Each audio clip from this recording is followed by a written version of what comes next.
सबको praise the Lord, जय मसीह की, शालोम फैमिली सीरीज़ के भाग 8 में आपका स्वागत है। और हम सीख रहे हैं आज परमेश्वर के वचनों से माँ बाप के रोल के बारे में जो अपने बच्चों के जीवन में निभाते हैं, और उसी में ही हम बच्चों के रोल के बारे में भी समझ आते हैं। तो ये बहुत महत्वपूर्ण है, माँ बाप अपने रोल को समझें कि परमेश्वर का वचन क्या बताता है। और हमने पिछले भाग में यानी कि फैमिली सीरीज़ के भाग 7 में सीखा 4-5 बातें थी जिनकी ओर गौर किया। मैं ज़्यादा समय नहीं देना चाहता वो दोहराने के लिए। आप उसे YouTube हमारे चैनल में पार्ट 7 को फैमिली सीरीज़ में देख सकते हैं। और हमने देखा माँ बाप के पास अक्सर समय नहीं है, वो यहाँ समय नहीं निकालते बच्चों के लिए, जिस कारण से बच्चे भटक जाते हैं। हम कॉम्प्रोमाइज़ करते हैं, हम उनको उस रास्ते में ट्रेन नहीं करते जिस रास्ते में हमें करना चाहिए। और हम अपना we don't walk our talk, जो हम कहते हैं हम उसके मुताबिक खुद नहीं चलते, लेकिन हम बच्चों को वो बातें सिखाने की ज़रूरत कोशिश करते हैं। इस कारण से हम देखते हैं बच्चों की ज़िंदगी पर कई बार हमारी बातों का असर नहीं होता, क्योंकि उसमें वजन कोई नहीं है, क्योंकि हमने खुद उन बातों को अपनी ज़िंदगी में नहीं जिया है। और हम आगे बढ़ेंगे आज इस पार्ट 8 में, जिसमें हम पेरेंटिंग के बारे में सीख रहे हैं इस फैमिली सीरीज़ में। और अगला जो पॉइंट है वो ये है कि कई बार हम अपने बच्चों के ब्लैकमेलिंग के आगे झुक जाते हैं। तो अक्सर हम देखते हैं कई बार जब माँ बाप कहीं जाते हैं या कोई रिश्तेदार आते हैं, हम अक्सर ज़्यादातर बच्चों की ब्लैकमेलिंग तब होती है क्योंकि उनको पता होता है अब माँ बाप बिजी हैं, कोई ना कोई आया हुआ है, अब जो भी हम इनसे मांगेंगे हमें दे देंगे। तो अक्सर कई बार उस टाइम ब्लैकमेलिंग करते हैं, कई बार अकेले में ब्लैकमेलिंग करते हैं। कई बार क्या होता है, हम बच्चे छोटी उम्र से ही ब्लैकमेलिंग करना शुरू हो जाते हैं, 10 महीने और उससे पहले ही। जब बच्चा एक छोटा होता है तो जब उसको भूख लगती है वो क्या करता है, वो रोकर दिखाता है। और जब बच्चा रोता है तो माँ को समझ आ जाती है कि बच्चे को भूख लगी हुई है। तो क्या होता है, जब बच्चा बड़ा होना शुरू हो जाता है अभी भी उसका टैक्टिक वही रहता है, उसका तरीका वही रहता है। वो 3 साल का बच्चा है, 4 साल का बच्चा है, 5 साल का बच्चा है, अभी भी उसका तरीका वही है, वो है रोकर मांगना।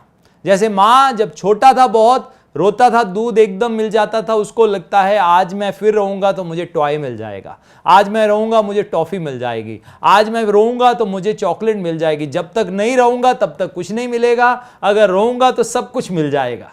तो हमें यह समझना होगा कि कई बार ये बच्चों का एक तरीका है ब्लैकमेलिंग करने का। तो उनकी हर चीज के सामने झुक मत जाएं, उनको ट्रेन करें, उनको सिखाएं कि अगर आपने ना बोल दिया तो वो ना है, चाहे अब उनको 1 घंटा भी क्यों ना रोना पड़े। तो और आप देखेंगे अगर 2, 4, 6 बार आप ऐसा बच्चे के साथ करेंगे, आप देख लोगे कि वो समझ आएंगे अच्छी तरह कि रोकर कोई फायदा नहीं है, समय गंवाने वाली बात है और एनर्जी गंवाने वाली बात है। अगर इन्होंने एक बार मना कर दिया इसका मतलब अब ये काम नहीं होगा। तो अगर बच्चा दोबारा आता भी है तो अब वो रिक्वेस्ट के साथ आएगा, बजाय कि वो ब्लैकमेलिंग के साथ आए। तो अगर हम छोटी उम्र में ही बच्चों के द्वारा ब्लैकमेल होते रहे, याद रखना जब वो अपनी जवानी में जाएंगे ब्लैकमेल करेंगे, जब शादी हो जाएगी वो ब्लैकमेलिंग चलेगी।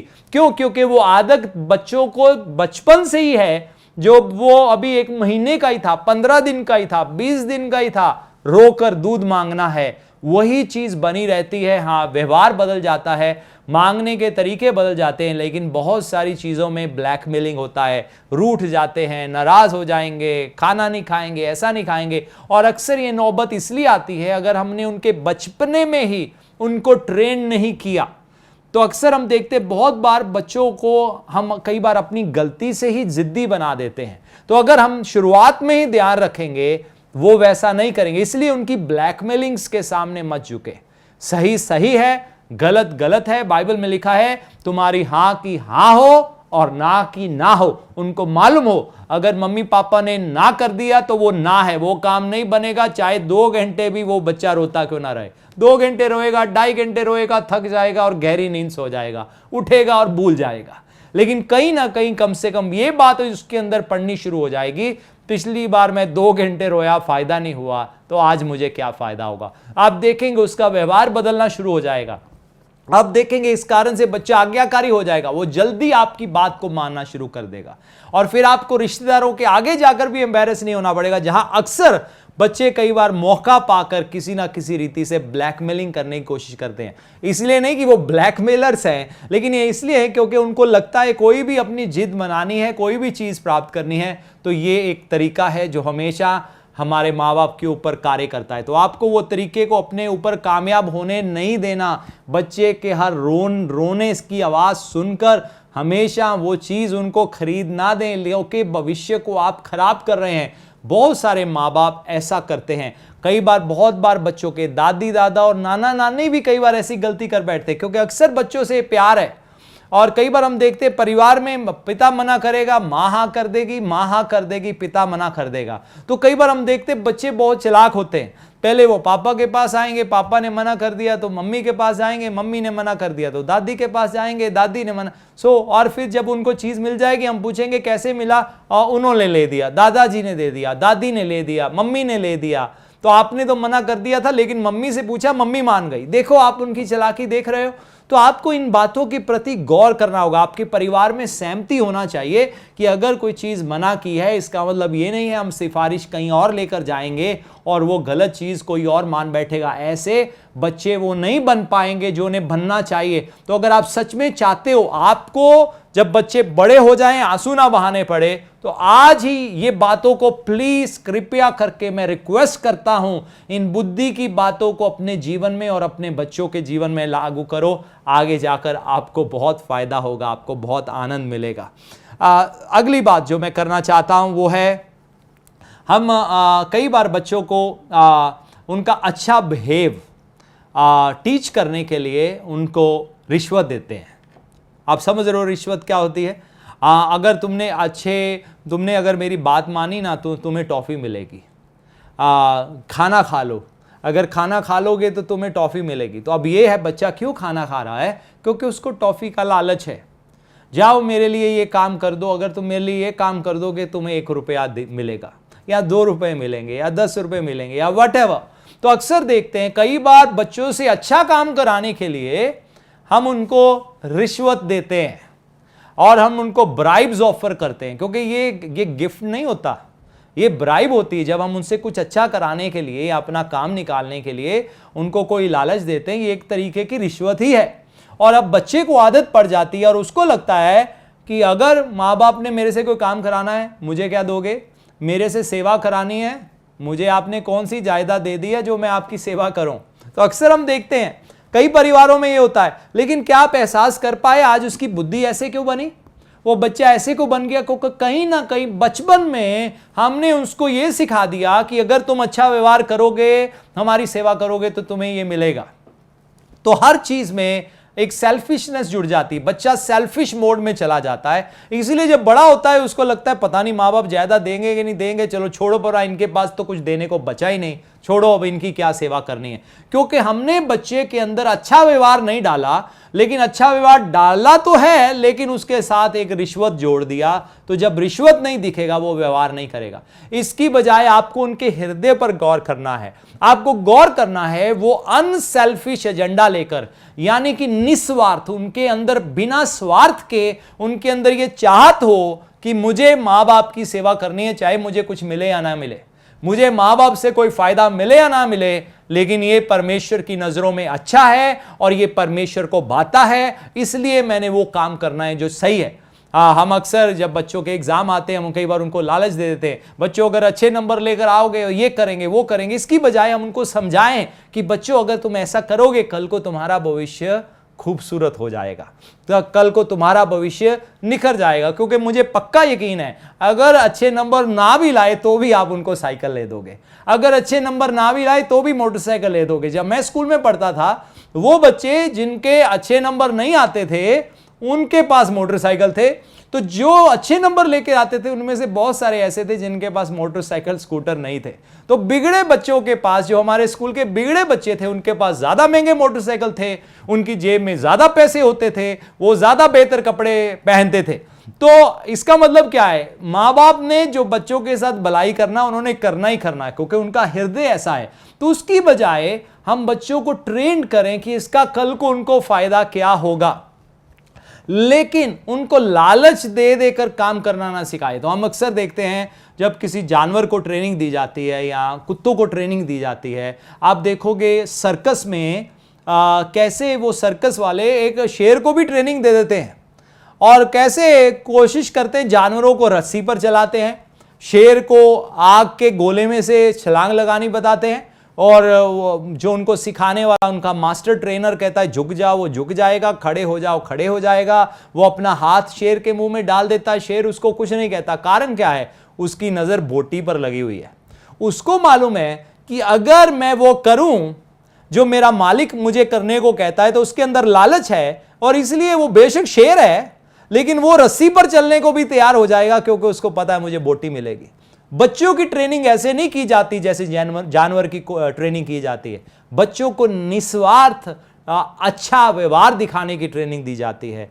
बच्चों को बताया जाता है कि एक दिन इनाम देने वाला परमेश्वर है, लेकिन सवाल इनाम का नहीं है, यह परमेश्वर की दृष्टि में अच्छा है। ऐसे एक अच्छा व्यवहारिक व्यक्ति होता है, ऐसे तुम एक सिद्ध व्यक्ति बन जाओगे अगर तुम ऐसा व्यवहार रखोगे। इसलिए बच्चों को ट्रेनिंग देते समय जानवर की तरह ट्रेनिंग ना दे, हर चीज में लालच ना जोड़ दें, ये देंगे, टॉफी देंगे, चॉकलेट देंगे। अक्सर माँ बाप ऐसे करते हैं, अक्सर वो लालच देते हैं, ये ले देंगे, गुड बच्चे बन जाओ, आज अपना होमवर्क कर लो, चॉकलेट मिल जाएगी, आज अपना होमवर्क कर लो, फिर तुम्हें खेलने के लिए आधा घंटा एक्स्ट्रा मिल जाएगा। लालच दे देकर हम कराते हैं, जो कि उस समय हमें हो सकता है उसका फायदा दिखे, लेकिन लॉन्ग टर्म फायदा नहीं है। यहां पर बात कर रहा हूं आगे की। मैं अक्सर अपने जिंदगी के कई फैसलों में, मैं जो भी आज फैसला लेता हूं, कई बार मैं उसमें फैसला लेते समय आगे की सोचता हूं, इसका 10 साल बाद नतीजा क्या होगा। जब किसी व्यक्ति का आज मुझे व्यवहार दिखता है, कुछ गड़बड़ दिखता है, और हो सकता है वो गड़बड़ी थोड़ी सी हो, वो मेरे लिए सिग्नल होता है कि 1.5 साल के बाद इस व्यक्ति के जीवन में क्या डिसीजन हो सकता है। 1.5 या 2 साल में ये व्यक्ति सेवकाई में होगा या नहीं होगा। अक्सर वो एक चिन्ह छोटे से नजर आना शुरू हो जाते हैं। तो अगर वो चिन्ह है, हम आज ही गौर करें, अगर आज हमारी जिंदगी में कोई कमी है, कोई गटी है, और हो सकता है वो छोटी सी बात हो, हम कह रहे हो कोई बात नहीं, चलेगा, ठीक है, उसका आज ही इलाज कर लें, लेकिन क्योंकि आपको मालूम नहीं 1.5-2 साल के बाद आप कहां खोए हों और किस समुंदर में हो। इसलिए गौर करें, अपने बच्चों को सिखाएं, लेकिन बिना लालच के उनको निस्वार्थ सही करना सिखाएं, बिना किसी लालच के सही करना सिखाएं। आज हम देखते हैं संसार में बहुत सारी चीजें, ज्यादातर कार्य लालच के कारण ही किए जाते हैं। परमेश्वर के पास भी कई बार लोग आते हैं, लालच के कारण आते हैं। परमेश्वर मुझे ये देंगे, परमेश्वर मुझे वो देंगे, मेरे एटीएम कार्ड में पैसे आ जाएंगे, मेरे एटीएम कार्ड में पैसे ट्रांसफर हो जाएंगे। मान लो एक व्यक्ति कोई काम नहीं करना चाहता, आलसी है, सुस्त है, और अब वो परमेश्वर को अपना एटीएम कार्ड दिखाता है जो पता नहीं उसने कहां से ले लिया, और कहता है प्रभु मेरे बैंक में पैसे डाल दो। अब मुझे बताओ, एक अच्छा पिता क्या करेगा? क्या अब उसके एटीएम कार्ड में ऐसे ही पैसे डालता रहेगा, या उसको कहेगा बेटा मैं तुझे नष्ट होते हुए देखना नहीं चाहता, तुझे उठना ही होगा, तुझे खड़े होना ही होगा, तुझे काम पर जाना ही होगा। मालूम है जब परमेश्वर ने आदम को अदन की वाटिका में बनाया, क्या किया? परमेश्वर ने उसको काम दिया, जरूरत नहीं दी लेकिन फिर भी काम दिया, मेक श्योर किया वो काम करे, क्योंकि परमेश्वर का स्वभाव है।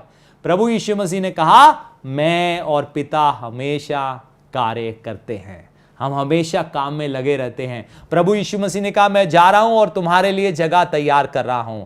बाइबल में लिखा है 6 दिन परमेश्वर ने लगाए सब कुछ बनाने में, 7वें दिन परमेश्वर ने का विश्राम किया। और आज परमेश्वर कार्य में लगे हुए हैं हमारे लिए, हमारी जिंदगियों को बनाने के लिए। प्रभु यीशु मसीह आज हमारे लिए जगह तैयार कर रहे हैं। पवित्र आत्मा जब आज इस पृथ्वी के ऊपर है, वो लोगों की जिंदगियों को छू रहा है, वो कार्य कर रहा है। परमेश्वर के जो स्वर्गदूत हैं वो आज कार्य में लगे हुए हैं, ऊपर नीचे आ जा रहे हैं, लोगों की जिंदगियों को प्रभावित कर रहे हैं, लोगों के जीवन में काम कर रहे हैं, हमें कई मुश्किलों से बचा रहे हैं। तो देखो परमेश्वर कैसे पिता है। तो इसीलिए हमें परमेश्वर जो पिता है उनसे सीखना है, उनसे सीखना है वो कैसे कार्य करते हैं। बेशक हमें अच्छे बिहेवियर को रिवॉर्ड करना है, लेकिन हमें बच्चों को सिखाना है निस्वार्थ अच्छे बिहेवियर में चलना। तो हमारा परमेश्वर के साथ रिश्ता कैसे होना चाहिए? हम बाइबल में पढ़ते हैं एक समय था जब प्रभु यीशु मसीह ने पतरस को मछली पकड़ने में मदद किया, लेकिन फिर एक समय था अब पतरस का जीवन ऐसा बन गया, बिना स्वार्थ के अपनी जान प्रभु यीशु के लिए देने के लिए तैयार हो गया। बिना स्वार्थ के, ये नहीं सोचा मुझे क्या फायदा होगा। आज बहुत सारे लोग कलीसियाओं में जाते हैं, वो पहले फायदा देखते हैं, ओ मुझे शायद ये फायदा होगा, मैं शायद करोड़पति बन जाऊंगा, मैं धनवान बन जाऊंगा। अच्छी बात है आप धनवान बनो, प्रभु आपको आशीष दे, लेकिन अगर हमारा रिश्ता इसलिए जुड़ा हुआ है परमेश्वर के साथ वो मुझे धनवान बनाएगा, तो मुझे नहीं लगता वो रिश्ता लंबा चल पाएगा। क्योंकि मान लो कल को कठिनाई आ गई तो हम कहेंगे छोड़ो पर यहाँ क्या करना है। और याद रखें, परमेश्वर हर एक व्यक्ति की जिंदगी की जांच पड़ताल करते हैं। परमेश्वर हर एक व्यक्ति को दिखाते हैं कि वो व्यक्ति उस परमेश्वर के पीछे इसलिए आ रहा है क्योंकि प्रभु से चंगाई मिला या पैसा मिला या धन दौलत मिला और किसी ने कहा तुम करोड़पति बन जाओगे। हाँ, प्रभु आशीष देने की सामर्थ्य रखते हैं। किसी व्यक्ति को लखपति करोड़पति बनाने की सामर्थ्य है। अगर सुलेमान को बनाया, आपको भी बना सकते हैं। लेकिन परमेश्वर याद रखे जांचते हैं कि क्या हम उन पैसों के कारण उनसे जुड़े हुए हैं। बेशक प्रभु को मालूम है किस कारण से जुड़े हुए हैं, लेकिन अक्सर परीक्षा आती है हमें दिखाने के लिए कि हमारा उनके साथ रिश्ता किस कारण से है। क्या वो स्वार्थ का रिश्ता है या निस्वार्थ रिश्ता है। अय्यूब के जीवन में देखते हैं, अय्यूब बेशक बहुत अमीर था, जब सब चला गया, परिवार चला गया, सब नष्ट हो गया, फिर भी परमेश्वर के साथ अपने रिश्ते को खराब नहीं किया। परमेश्वर ने कहा मैंने सच में जान लिया है, तू मेरा भय मानता है। अब्राहम को कहा जाकर अपने बेटे को कुर्बानी करके चढ़ा दे। परमेश्वर जांचना चाहते थे अब्राहम के हृदय को। बेशक उनको मालूम था, लेकिन अब्राहम को और हमें दिखाना चाहते थे उसकी जिंदगी की परख के द्वारा कि अब्राहम सच में परमेश्वर का मित्र था। वो स्वार्थ के कारण परमेश्वर से नहीं जुड़ा हुआ था। वो इसलिए नहीं जुड़ा हुआ था कि परमेश्वर ने उसको इसहाक दिया। वो परमेश्वर के साथ इसलिए जुड़ा नहीं हुआ था कि परमेश्वर ने उसको धनवान बना दिया या परमेश्वर ने उसको कामयाब बना दिया। उसका परमेश्वर के साथ बिना स्वार्थ का रिश्ता था। ऐसा ही हमें अपने बच्चों को करना सिखाना है। ऐसे जब हमारा व्यवहार होगा, बच्चों की जिंदगियों में कार्य करेगा, वो भी बिना स्वार्थ के प्रभु के साथ चलेंगे। अक्सर हमें सिखाया जाता है बीज बोने के बारे में, और एक बीज है फाइनेंशियल बीज। हाँ, बेशक वो एक बीज ही है, जब प्रभु के राज्य में बोते हैं उसका हमें प्रतिफल मिलता है। जब आप एक फिजिकल सीड को, यानी कि एक बीज, एक फसल हो सकती है या पेड़ हो सकता है, उसका बीज बोओगे, हाँ उसका आपको फल मिलेगा। जब आप अपनी जिंदगी में स्पिरिचुअल बीज बोओगे तो आपको स्पिरिचुअल बेनिफिट होगा। जैसे इस समय मैं आत्मिक बातें आपको बता रहा हूं, तो ये मैं बीज बो रहा आपके जीवन में, स्पिरिचुअल बीज, और इसका आपको स्पिरिचुअल बेनिफिट होगा। आप स्पिरिचुअली ग्रो होगे। फाइनेंशियल बीज बोने से हाँ फाइनेंशियल ब्लेसिंग आएगी, लेकिन अगर हमारा फाइनेंशियल बीज बोने का कारण वही है कि प्रभु कई गुना बढ़ाकर वापस कर देंगे, तो ये एक स्वार्थ बन गया है। बेशक प्रभु ब्लेस करेंगे, बेशक आशीष आएगी, मैं इस बात से मना नहीं करता, लेकिन देना ऐसा हो, प्रभु ये मैंने इसलिए देना है, रूहें नाश हो रही हैं, मैंने आपकी सेवकाई के लिए इसलिए देना है क्योंकि आज जरूरत है, क्योंकि आज लोग नष्ट हो रहे हैं, लोगों को मसीह यीशु को जानने की जरूरत है। और अगर मैं आपको वेलकम करना चाहता हूं, अगर आप हमारे सहयोगी बनना चाहते हैं, हम पूरे हृदय से, हम पूरी चाहत से और पूरी सैक्रिफाइस के साथ प्रभु की सेवा करना चाहते हैं, और हम चाहते हैं आप हमारे साथ सहयोग करें सेवकाई में। जैसे इस समय आप हमारा बैंक अकाउंट देख रहे हैं, आप किसी को जबरदस्ती नहीं है, लेकिन अगर आप अपना सीड सो करना चाहते हैं, अपना फाइनेंशियल सीड इस सेवकाई के कार्यों के लिए, बेशक प्रभु आपको आशीष देंगे इसके बदले, लेकिन आपका देना ऐसा हो जैसा आप इसलिए दे रहे हो, प्रभु लोग नष्ट हो रहे हैं, लोगों को इस वचन की जरूरत है, लोगों को कलाम की जरूरत है, लोगों को सेवकाई के लिए तैयार करने की जरूरत है, लोग जो यीशु पर विश्वास करते हैं उनको चेला बनने की जरूरत है। ये बहुत महत्वपूर्ण है, हम प्रभु के कामों के लिए बोएं, क्योंकि इसके द्वारा आप लोगों के जीवन के लिए एक बहुत बड़ी ब्लेसिंग बन सकते हो। तो इसलिए बच्चों को यह सिखाना है, तुम्हारा परमेश्वर के साथ चलना ऐसा हो जिसमें कोई भी स्वार्थ जुड़ा ना हो। बेशक प्रभु ब्लेस करेगा, लेकिन रिश्ता स्वार्थी रिश्ता ना हो। मान लो माँ बाप होने के नाते हमें मालूम हो हमारे बच्चे इसलिए हमारी सेवा कर रहे हैं क्योंकि इनको जायदाद चाहिए, हमें कैसे लगेगा? तो सोच कर देखो परमेश्वर पिता को कैसे लगेगा। अगर हमारा रिश्ता अगर प्रभु के साथ ऐसा है, माँ सोच लो उनको कैसा लग रहा होगा। तो इसलिए रिश्ता ऐसा हो, परमेश्वर के साथ चलना ऐसा हो हमारा भी, जिसमें कोई भी स्वार्थ छुपा ना हो। हम प्रभु से कुछ हासिल करने के लिए नहीं, लेकिन प्रभु के लिए कुछ गंवाने के लिए भी तैयार रहें। जैसे यीशु मसीह ने कहा, अगर कोई मेरे पीछे आना चाहता है, अपना इंकार करे, सलीब उठाए और मेरे पीछे हो ले। सो ये है प्रभु के साथ रिश्ते में चलना। एक व्यक्ति का हृदय ऐसा है, मन ऐसा है कि बेशक वो जानता है प्रभु आशीष देगा, लेकिन अगर ना भी दे तो भी मैं प्रभु के रास्तों पर चलूंगा। जब आप एक ऐसा उदाहरण अपने बच्चों के जीवन में पेश करेंगे, वो भी देखना आपके साथ निस्वार्थ रिश्ते में बढ़ना शुरू हो जाएंगे। एक और बात को आगे देखेंगे। अक्सर माँ बाप हम कई बार ये गलती करते हैं, जब अपने बच्चों को हम स्कूल में भेजते हैं, हम सोचते हैं स्कूल वाले उनको खुद सिखा देंगे, टीचर ने क्या सिखाया। अगर मैं अपने बचपन की बात बताऊं तो कई बार जब मेरे अच्छे नंबर नहीं आते थे, एक दो बार हुआ भी, मेरे पिता स्कूल में गए और उन्होंने कहा मैं फीस किस लिए भेजता हूँ आपको स्कूल में बेटे के लिए, अगर आप उसको एक अच्छा व्यक्ति नहीं बना सके, अगर वो मेरी आज्ञा पर नहीं चल रहा, या अच्छे नंबर नहीं ले पाया, या सही नहीं कर रहा, या शरारत करता है। तो मैं सच बताऊं, मेरे ऊपर अगर कोई बुरा प्रभाव था वो स्कूल के कारण नहीं आया, हो सकता है घर के कारण, या जो गली मोहल्ले की जो संगति थी उसने मेरे ऊपर बुरा प्रभाव डाला। स्कूल की संगति ने बुरा प्रभाव नहीं डाला, टीचर्स की संगति ने बुरा प्रभाव नहीं डाला। तो अक्सर माँ बाप बहुत गलती करते हैं, हम सब कुछ टीचर्स के ऊपर छोड़ देते हैं, कुछ लोग सीधा पास्टर्स के ऊपर छोड़ देते हैं। हमें याद है एक दिन मैं यूके में था और वहाँ पर किसी के पेरेंट ने हमसे बात किया, या पास्टर ने भी एक बार हमसे बात किया और कहा वो बच्चे को हमने आपके 10 दिन के डिसाइपलशिप ट्रेनिंग में भेजा था, देखो वो क्या सीख के आए। अब वो मुझे एक साल बाद बता रहे, कुछ दिन उनका अच्छा था नमूना, 1-2 महीना अच्छा चले, लेकिन बाद में ऐसे हो गए, देखो आपने उनको क्या सिखाया। अरे हम 10 दिन में उनको क्या सिखाएंगे। मेरा सवाल ये है, जब वो वापस आए आपने उनको क्या सिखाया, क्या उनको वही वातावरण मिला जो उनको स्कूल में मिला। 10 दिन उनको स्कूल में अच्छा वातावरण मिला, 2 महीने घर में अच्छा व्यवहार दिखाया, तीसरे महीने फिर बिगड़ गए। कारण क्या था, वो सेम वातावरण नहीं मिला, वो सेम इन्वायरमेंट नहीं मिला। लेकिन हम दोष किस पर लगा रहे हैं, हम दोष प्रीचर पर लगा रहे हैं, हम दोष लगा रहे हैं बाइबल स्कूल के टीचर्स के ऊपर, या कोऑर्डिनेटर्स के ऊपर, या ऑर्गेनाइजर्स के ऊपर। हम कह रहे हैं कि देखो इन्होंने उनको क्या सिखाया है, ये कुछ भी उनको सिखा नहीं पाए।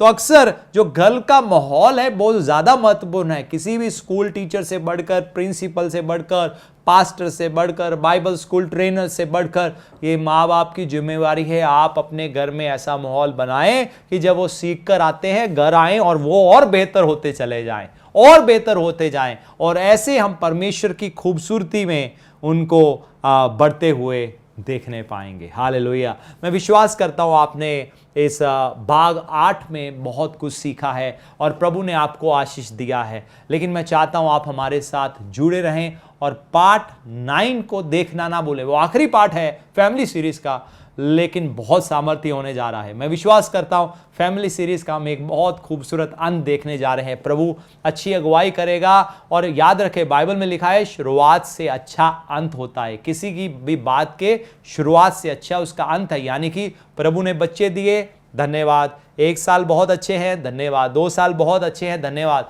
लेकिन अंत उससे भी ज्यादा महत्वपूर्ण है। यानी कि शुरुआत तो है, प्रभु का धन्यवाद, लेकिन अंत उससे भी ज्यादा उत्तम है। आज आप सेवकाई में हैं, प्रभु का धन्यवाद, लेकिन अंत उससे भी ज्यादा महत्वपूर्ण है। आप प्रभु यीशु मसीह को जान गए, धन्यवाद, लेकिन चलते रहें, क्योंकि आपका अंत उससे भी ज्यादा महत्वपूर्ण है। तो ये जीवन भर का प्रभु के साथ रिश्ता है, प्रभु के साथ चलना है। माँ बाप और बच्चों का आपस में रिश्ता है, हमारा परमेश्वर के साथ रिश्ता है।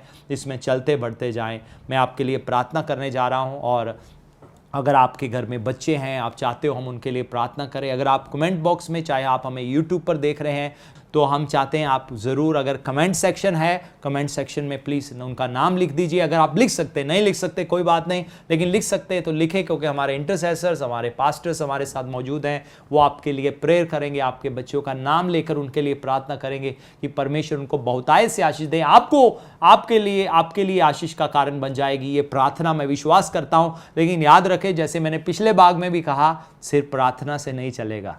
बुद्धि को अपने जीवन में, अपने परिवार में लागू करना पड़ेगा, तो ही आपका परिवार खूबसूरत परिवार बन जाएगा। आए हम प्रार्थना करें। पिता, मैं धन्यवाद करता हूँ सारी बातों के लिए। मेरी प्रार्थनाएं अपने लोगों को छुएं, इनकी ज़िंदगियों को छुएं, और इनको बहुत साहित से आशीष दें। इनके बच्चों को छुएं, जिनके नाम इस समय ये लिख रहे हैं या नहीं लिख पा रहे, लेकिन जिनका नाम इस समय ये ले रहे हैं अपने होठों से, अपनी ज़ुबान से। मैं चाहता हूँ माँ बाप भी प्रार्थना में जुड़ जाएं, प्रार्थना करें अपने बच्चों के लिए। मेरी प्रार्थना होने दे, माँ बाप को भी बुद्धि और समझ दे, और बच्चों को भी अपने इस वचन की बुद्धि से भर दे प्रभु जी, ताकि प्रभु ये परिवार खूबसूरत परिवार बन जाए। चोर आता तो है चोरी करने के लिए, लेकिन चोरी कुछ कर ना पाए। चोर आता तो है नाश करने के लिए, लेकिन नाश कर ना पाए। चोर आता है घात करने के लिए, लेकिन घात कर ना पाए, क्योंकि इन्होंने अपने परिवार को, अपने घर को उस चट्टान के ऊपर खड़ा किया है जो यीशु मसीह है, जो परमेश्वर का वचन है। आपका धन्यवाद यीशु मसीह के नाम में, आमीन। और आखिर में आपसे कहना चाहता हूँ, कृपया हमें अपनी प्रार्थनाओं में याद रखें।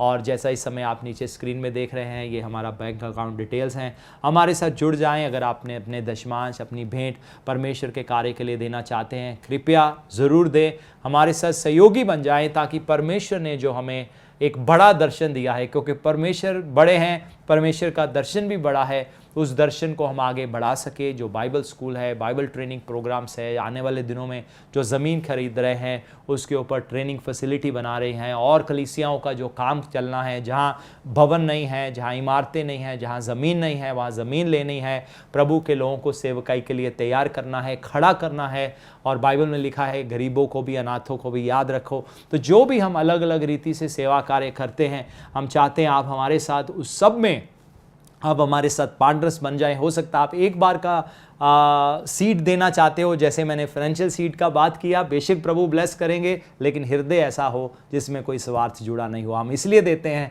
क्योंकि हम परमेश्वर से प्रेम करते हैं। तो हो सकता है एक समय का देना हो या मंथली बेसिस में हो, कृपया हमारे साथ जुड़ जाएं। हमारे लिए बहुत वैल्यूबल है, क्योंकि आप और हम जब इकट्ठे मिल जाएंगे तो ये मकसद, ये दर्शन पूरा हो जाएगा, ताकि हम परमेश्वर के सामने एक दिन खड़े हो सके और सुन सके, शाबाश मेरे विश्वास योग्य दास, तुम थोड़े में भी विश्वास योग्य रहे। आज हो सकता है आप कह रहे हो, मैं थोड़ा ही, मेरे पास थोड़ा ही है। हम आपके थोड़े के लिए भी प्रभु का धन्यवाद करते हैं। आप जब थोड़े में विश्वास योग्य हो, प्रभु आपको बहुतायत में देंगे। पिछले दिनों हमारे अकाउंटेंट ने हमें बताया, कुछ लोग थे जिन्होंने 10-10 रुपये अकाउंट में ट्रांसफ़र किए। मुझे सुनकर इतना खुशी हुआ, मेरा मन खुशी से भर गया। शायद कई बार बड़ी ऑफरिंग देखा है, लोगों को ज़्यादा बोते हुए देखा है, लेकिन 10-10 रुपये का भी बहुत धन्यवाद किया, क्योंकि हमें मालूम नहीं कि वो उस औरत की तरह हो जिसके पास आखिरी 2 एक समय के खाने के लिए ही 2 सिक्के, 2 दमड़ियां बची थी, और क्या पता वो कुछ लोगों की दमड़ी हो। हम प्रभु के बहुत धन्यवादी हैं, और प्रभु आपको आशीष दे, चाहे थोड़ा है चाहे कितना भी है, लेकिन आप प्रभु के लिए जब दोगे, प्रभु के कार्यों के लिए, प्रभु देखते हैं। हाँ, बेशक इनाम भी है, लेकिन ये आपका प्रेम दर्शाता है, और ये आपके खाते में गिना भी जाएगा। लेकिन आपने प्रेम प्रभु को दिखाया है उन लोगों के लिए। बेशक आपके पास थोड़ा है, आपने कहा प्रभु मैं थोड़े में भी विश्वास योग्य रहने को तैयार हूँ। आप घटी में हैं, आप कह रहे हो प्रभु मैं घटी में बोने को लिए तैयार हूँ। कुछ लोग कहते हैं सिर्फ बढ़ोतरी में बोएंगे, लेकिन घटी में भी बोना सीखे, घटी में भी परमेश्वर के कार्य के लिए देना सीखे।